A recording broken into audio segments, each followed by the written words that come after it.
You can restart from the question then. Yeah. What's your name? What's your team? And what do you mean? Wait, you missed the entire recording, really? Shh. Okay, just start it again. Okay. In all fairness, my cat was also annoying me. What's your name? What's your team? And what do you mean? I'm Teemo the Scientist. I'm currently a Highlander Pyro main in a steel team called United Koala Club. And it's in its second season. I've been in many teams before, but I'm pretty sure I'm going to stay in this one. Um, what other class do you play most? What's your other main?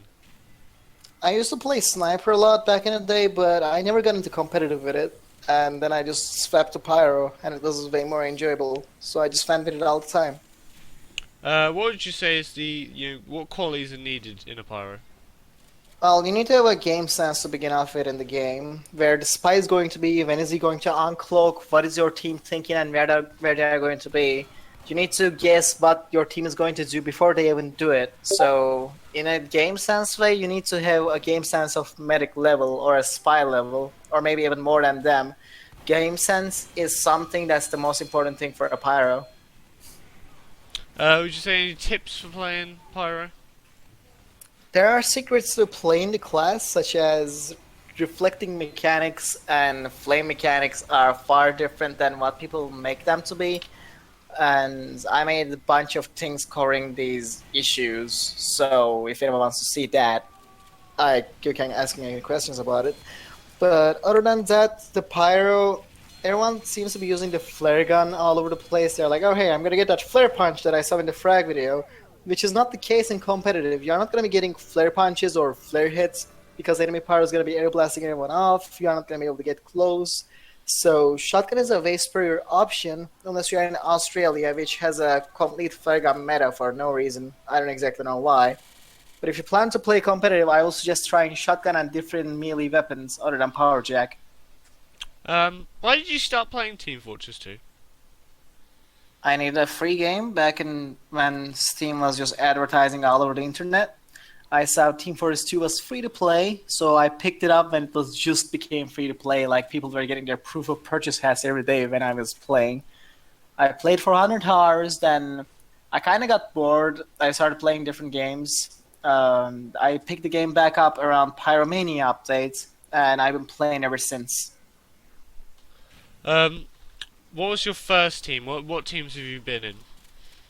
My first team was called Team Bow, and it was made mostly from friends and random people that we have found in pubs. We had no idea what they were doing. We had around 800 hours on game mostly, so we ended up getting wiped. Me and my demo man were carrying the team with the kills, and it was extremely bad. So we ended up getting destroyed, and there were arguments in the team. So I kind of got kicked off from the competitive. I was not feeling doing it. Then there was Turbine Maintenance team, who also was in Iron. So I ended up getting a 4th place in Iron in my second season.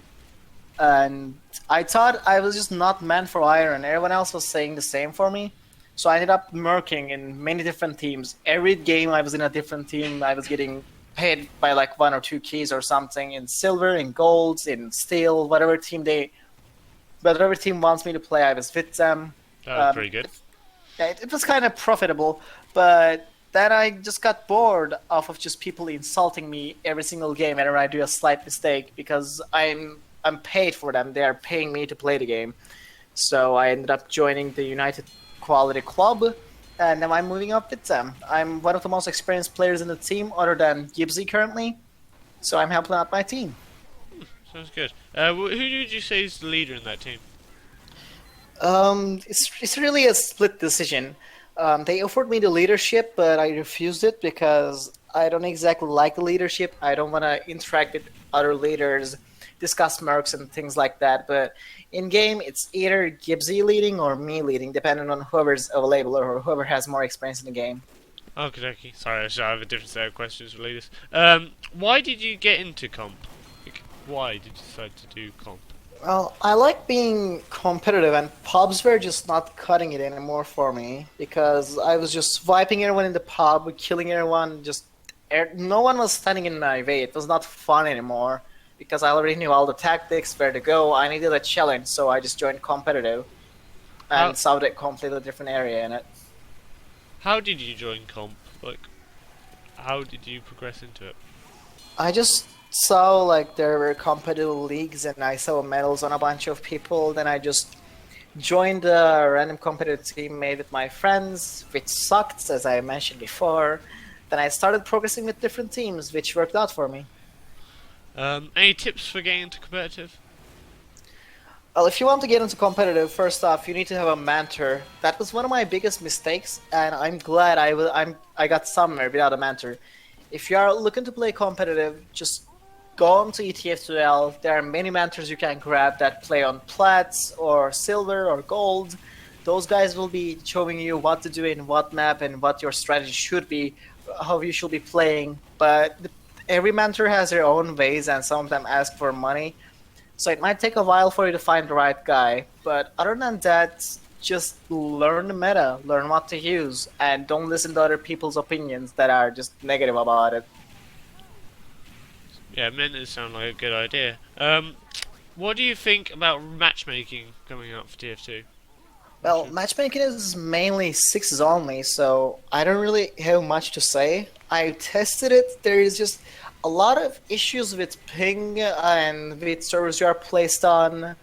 The rank system is a pretty broken thing. There's a lot of things that needs to be fixed, and especially the overpowered weapons are giving issues. Like the reserve shooter and Critic Cola, Darwin's Danger Shield, they should be balanced around the meta game that we have in the competitive league. A weapon shouldn't be forcing the enemy team's guy to use the exact same weapon. And that's pretty much all I think about it. It needs some adjustments, then it's gonna be great. Will you be more excited when Highlander comes out for it? Well, I don't think I'm not hyped for anything. That's kind of what I go for all the time, because overhyping can lead to dangerous things, such as End of the Line. When it was released, everyone was sad about it because no weapons, nothing, cosmetics only, and the maps weren't even in there. So I'm just gonna be pessimistic about it, but at the same time, I'm gonna be waiting forward for it. Do you think there'll ever be a Team Fortress 3? I actually have no idea. I mean, we know Valve, they can't count to 3. We don't exactly know what they're gonna do. So I'm just gonna watch what they're gonna do and go forward with it. If they ever release a Team Fortress 3, I will be playing that. What do you think is the most overpowered weapon in Team Fortress 2?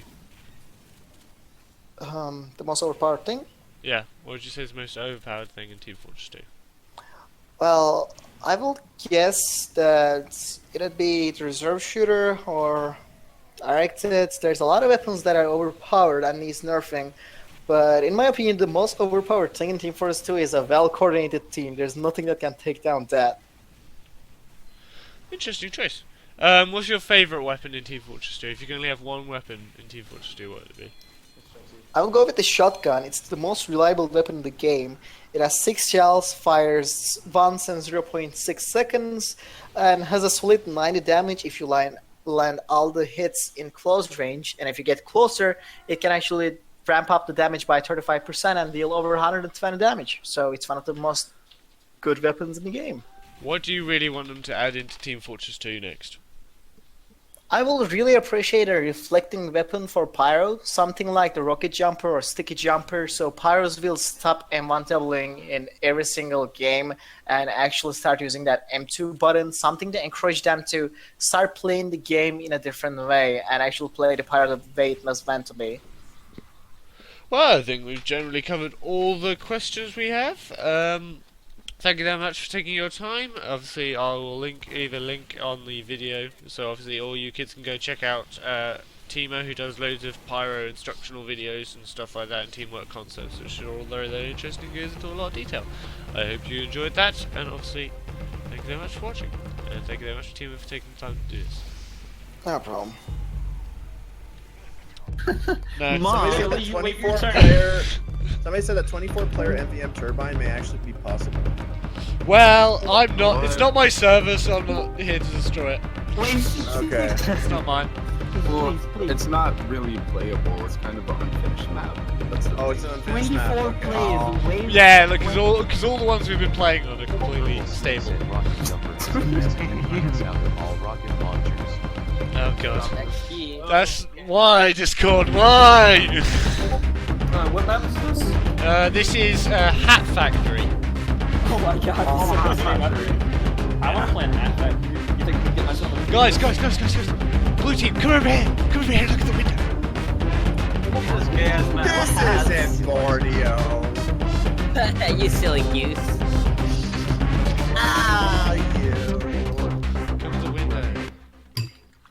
Purple Snake said, "Do you want What's fries this? with No. that?"